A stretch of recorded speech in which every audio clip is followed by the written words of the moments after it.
understanding. And so... Or to overload people to change their perspective. Okay. Those are very rare Jito techniques you don't want to use in normal formats. So coming in with a pre-baked solution. Yeah, I'm just saying, serve things up in bite sizes. Mm-hmm. So I have another... Like creating a new recipe, you don't know if they're going to like it. So just serve a little appetizer version and then see how that goes. Okay. Nice analogy. Do you have any specific feelings or emotions that happen when you're in the middle of these messy situations? Yeah, it's interesting. I noticed that question on your list, and I said, well, how do I, for me, when I get into this ambiguous and complex situations, that's when I realize, okay, I'm in a spot where value can happen. Because if it's recognizable and it's a routine and it's some sort of process, then there's probably 2 million other people in the world who can do it besides me. It's when I'm in the ambiguous, unknown, and complex situations that I realize I'm the right person in the right place, and I can use my abilities to greatest potential. So I usually feel quite happy about it, and I feel like it's like when you're trekking in an unknown forest looking for the big waterfall somewhere. Mm-hmm. So I get very curious, I get very focused, I get sort of energized, awake. And then I start looking around for, like if you're climbing, you look for these handholds and footholds. What are the handholds and footholds in this landscape? What metaphors can I use to sort of create my path through it? And then if you need be, you take out your survival kit and says, okay, how do I bandage this so I can go on, or how do I build a ladder out of bamboo sticks so I can climb this cliff or whatever? Okay. I see this, you feel like you're trekking in a new landscape. That's kind of the feeling. Okay, and you seem comfortable in it. Yeah. Okay. So the next area of questions is really the scaffolding, the experiences and events. And underneath it just says learning strategies. So when you're faced with these, puzzling patterns of events, we did talk about what experiences or significant learning moments help you to understand. I know that you said your childhood there. But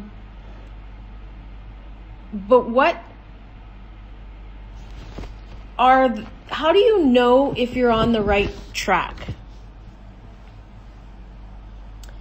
You're going through unique situations. I know that you've been in multiple unique situations. Seemingly there's no previous experiences that may have helped you, or maybe they do. I don't want to assign a judgment on that.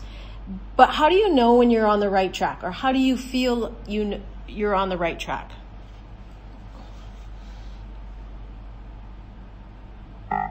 Oh, are you there?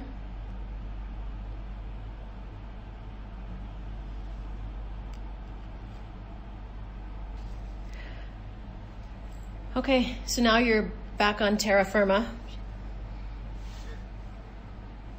The question was,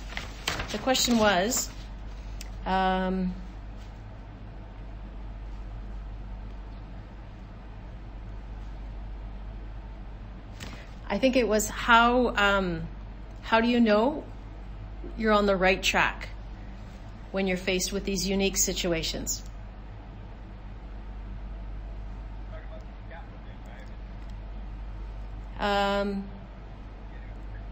Exactly. So what are you paying attention to see if you're on the right track?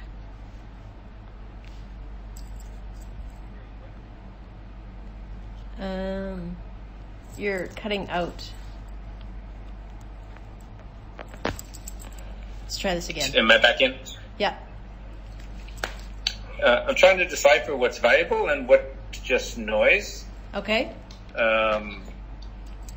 and if you're in a situation where you can determine, what is going on, which is for someone's personal gain, versus what is going on, which is valuable for the holistic effort, those are good indicators.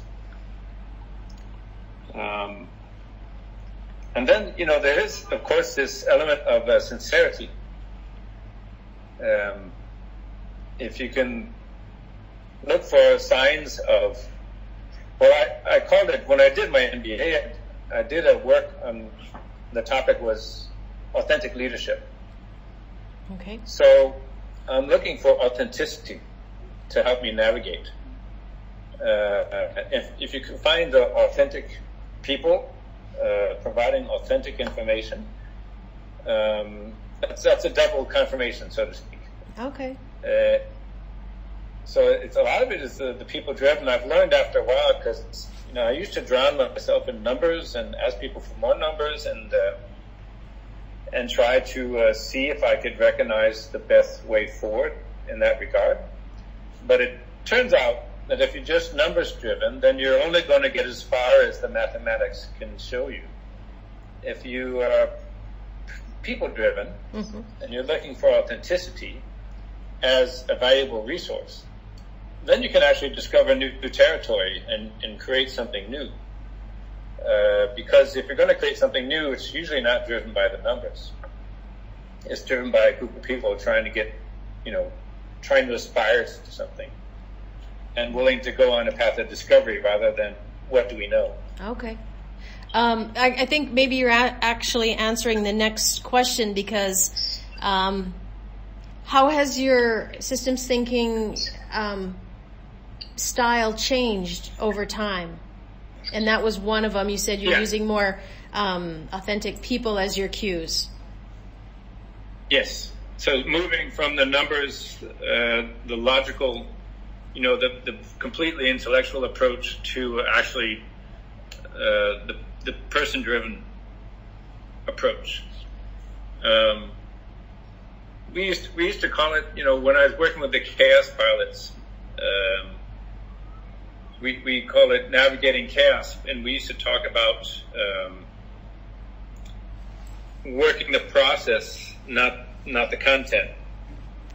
So if you're aware of the process and how people can contribute to that, you get a lot more power into it than if you just try to maximize your project management tools. If you take your Gantt charts and everybody's got a work package and you've got to get it done by this date, then okay, we did it, we're performing really great. I mean, you studied high performance groups. That's not how they work. Mm-hmm. You can get work done, but it's not necessarily the right work. So going back to Argyle and Shonen, self-reflective and all that. So I'm very much into this self-reflective loops, finding the right work and then doing the work right. Okay. And that's usually the crux of that is usually based on the people. One of the things I'm working on at work, this is obviously a new question that's not on the list, is the organizational paradoxes.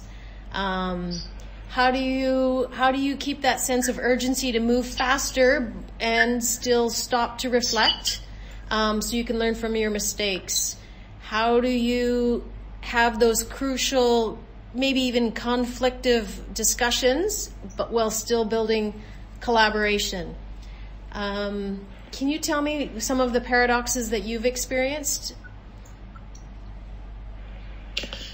Yeah, I think it's interesting because the process of been right now is there's a lot of urgency because you have factories being built at the same time that we don't have the infrastructure or the mandates or the legal elements in place. So it's a really interesting paradox, in fact, where the partners are going faster than the governance. That doesn't happen too often. So you have the sense of urgency. But in the middle of that, using my experience, I've realized, next week, something else gets unlocked. And that could, in fact, the 2 weeks I'm waiting where something I think needs to be done yesterday, that will more than likely lead to a new combination, which I can use in a better way. So I get less stressed about that.